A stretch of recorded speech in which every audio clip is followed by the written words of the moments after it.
حضور غزالی زمان کے فرمان پہ میرے والد صاحب نے جمعیت علماء پاکستان میں شمولیت اختیار کی اور صوبہ بلوچستان کے صدر بنے اور علامہ نورانی صاحب کے ساتھ انہوں نے کام کیا۔ پھر اس کے بعد جب والد صاحب نے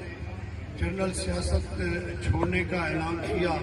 حضور غزالی زمان صاحب رحمۃ اللہ تعالیٰ علیہ نے فرمایا کہ اب آپ جماعت اہل سنت کی ذمہ داریاں سنبھالیں۔ سبحان اللہ۔ 1976 سے لے کر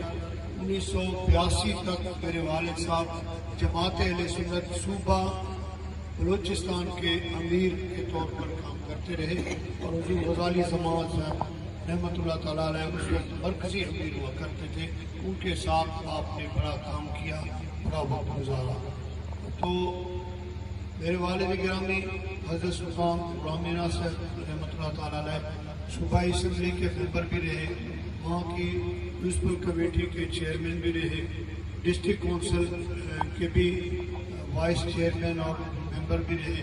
اس کے علاوہ آپ نے گورنر رحیم الدین خان کے ساتھ ایڈوائزر کے طور پر بھی آپ رہے، اور وہاں کے جو بلوچستان کا قومی جرگہ تھا خانہ فولاد کے دور میں، جرگے کے بھی ممبر میرے والد صاحب رہے اور انہوں نے ساری زندگی انسانیت کی اور عوام الناس کی خدمت فرمائی ہے۔ تو 2020 میں آپ کا انتقال ہوا اور 15 سفر مظفر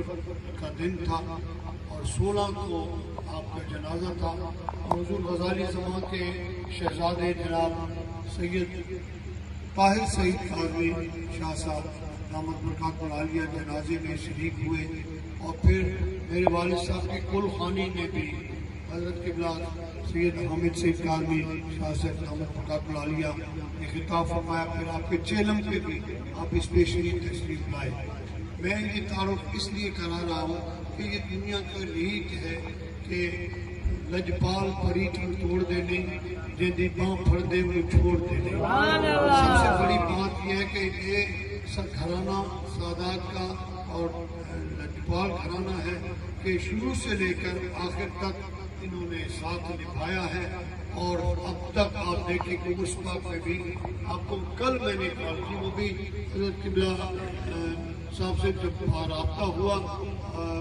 میاں جلیل احمد صاحب سے، تو انہوں نے فرمایا کہ میں بھی آؤں گا لیکن آپ قبلہ سے رابطہ کریں، اگر وہ تشریف لیں تو اور اچھا ہوگا۔ تو میں نے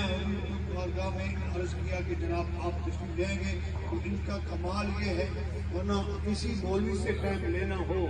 تو وہ سب سے پہلے شیڈول دے کے کہے گا کہ اسی مینو پہلے دن کہنا سی، کم از کم 20 دن 1 مہینہ پہلے کہتے پھر شاید ٹائم بنتا، لیکن یہ ان کی لجپالی ہے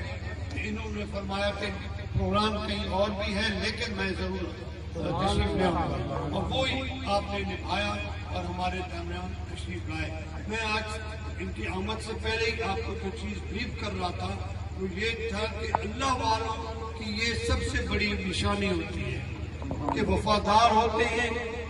اور لجپال ہوتے ہیں، اور پھر اس لیے ان کی زبانوں میں اللہ نے تاثیر بھی رکھی ہوتی ہے۔ جو گفتگو کرتے ہیں ان کی گفتگو سے لوگوں کے دل جو ہے ان میں انقلاب پیدا ہو جاتا ہے۔ ہم آپ سب خوش قسمت ہیں کہ آپ کا جاگنا، آپ کا سفر کر کے آنا، حالانکہ محفل مین تو ہوتی ہے آخری دن جو کل ہوگا ختم شریف کے لیے، اور قافلے بھی دور دور سے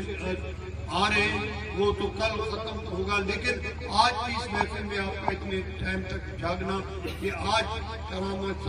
ثابت ہوا کہ 2 اللہ والوں کی گفتگو آپ سماعت کر رہے ہیں۔ حضرت قبلہ میاں صاحب کا بھی خطاب آپ نے سماعت فرمایا، اور اب ہمارے عظیم ہستی اور جماعت اہل سنت کی سپریم کونسل کے ممبر اور جماعت اہل سنت کے روح رواں، اور میں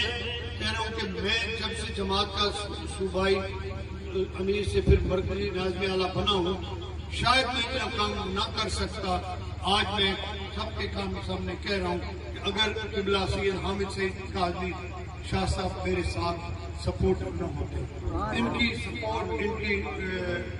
توجہ اور ان کے تعاون سے الحمدللہ جماعت اہل سنت کا کام آگے بڑھ رہا ہے. آپ دعا کریں کہ سیاسی افق پر بھی یہ ہماری قیادت فرمائیں اور مسلک اہل سنت میں جماعت اہل سنت اور اہل سنت کا ایک نام پیدا ہو اور انشاءاللہ ان کے دم کرم سے ہوگا. میں عرض کرتا ہوں حضور قبلہ سید حامد سعید کاظمی سابق وفاقی وزیر مذہبی امور کی خدمت میں کہ آپ